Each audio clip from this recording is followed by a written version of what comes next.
फिल्मी दुनिया जितनी फिल्मों की वजह से चर्चाओं में रही है, उतनी ही चर्चाएं उसे पर्दे के पीछे के अफसानों ने दी हैं।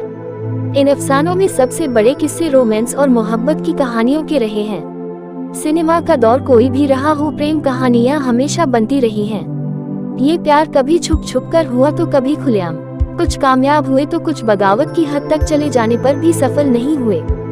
हर दशक में कोई न कोई ऐसी फिल्मी जोड़ी बनी जिसने फिल्म से ज्यादा अपनी तरफ दर्शकों का ध्यान खींचा।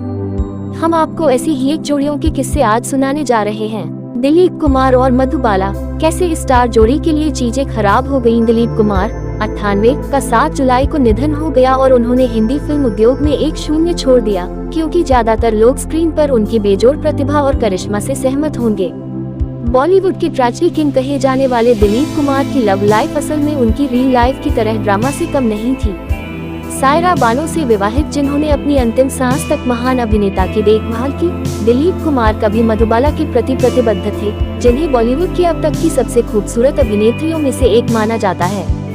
जबकि सायरा बानो और दिलीप कुमार ने रोमांस की एक परिकथा शैली साझा की, जो शादी और आजीवन साथी में बदल गई। अनुभवी स्टार एक बार मधुबाला के प्यार में पागल थे और उन्होंने साथ में कुछ फिल्में की, जो बॉक्स ऑफिस पर जबरदस्त हिट रही, जिनमें के आसिफ की क्लासिक भी शामिल थी, मुगल-ए-आजम।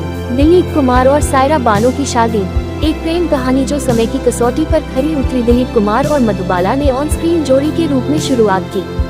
फिल्मों में साथ काम करने के दौरान दोनों में प्यार हुआ और 9 साल तक एक दूसरे को डेट किया।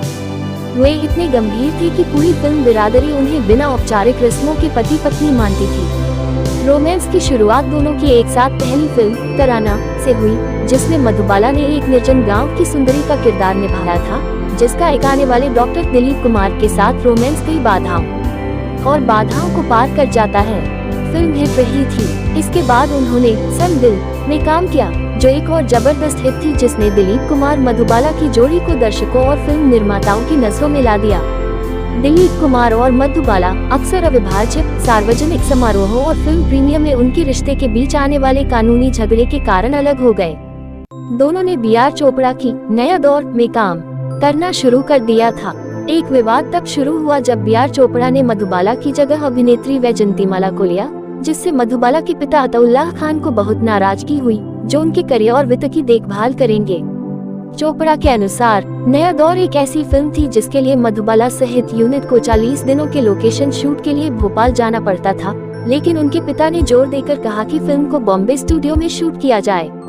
जब चोपड़ा की ओर से अनुनय विफल हो गया, तो उन्होंने मधुबाला की जगह ले ली, वैजंतीमाला को ले ली। उन्हें धोखा देने के लिए कानूनी मामला दायर किया, क्योंकि मधुबाला ने पहले ही 30 रुपए की अग्रिम राशि स्वीकार कर ली थी मधुबाला, और अब उसे फिल्म को पूरा करने में कोई दिलचस्पी नहीं थी। निर्माता ने मधुबाला के पिता से पैसे वापस करने के लिए कहा था, लेकिन खान के असफल होने पर उन्होंने उनके खिलाफ कानूनी मुकदमा दायर किया। कथित तौर पर ग्वालियर में जब नया दौर की शूटिंग हो रही थी, वहां एक और फिल्म की शूटिंग चल रही थी, जिसमें कुछ गुंडागर्दी हुई थी। जाहिर तौर पर कुछ लोग उस सेट के शूट में घुस गए थे और सेट पर महिलाओं के साथ बदसलूकी की थी। इसी वजह से खान ने मधुबाला को नया दौर में काम नहीं करने दिया। अदालत का मामला 4 महीने तक चला और दिलीप कुमार ने मधुबाला के पिता के खिलाफ जाते हुए चोपड़ा का समर्थन किया। इससे मधुबाला और दिलीप कुमार के बीच अनबन हो गई। यह उनके रिश्ते की शुरुआत से अंत तक था।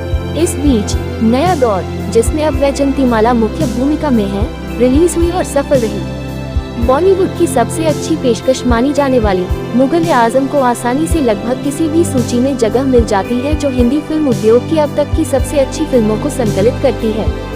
दिलीप कुमार और मधुबाला अभिनीत के आसिफ की कल्ट क्लासिक शुरुआत में एक कठिन फिल्म थी। इसने केवल ये जोड़ा कि 2 प्रमुख अभिनेता नायक नायिका बमुश्किल बात कर रहे थे, जबकि उन्हें आंख बंद करके प्यार करने वाले मूर्खों के रूप में अभिनय करना था।